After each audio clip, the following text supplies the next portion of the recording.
For today's video, magluluto tayo ng karne ng camel. Ang menu natin ngayon ay karne ng camel o kabsa ng camel. Pinakuluan ko na ang karne at tinapon ko ang tubig niya.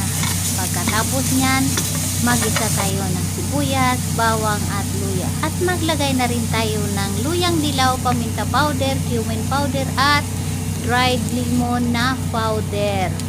Kaya igisa-gisa lang nating mabuti at maglagay na rin tayo ng bell pepper dyan. Tapos nyan, maglagay tayo ng tomato paste. Nasyak pa nga ako kasi sa sobrang dami ng tomato paste ang nalagay ko. At ilagay na natin ang na-blender na kamatis. Ihusan natin ng maraming tubig para malumambot ang ating karne ng camel. At maglagay tayo ng cinnamon, dahon ng laurel at star at hill. Kaya ito muna guys.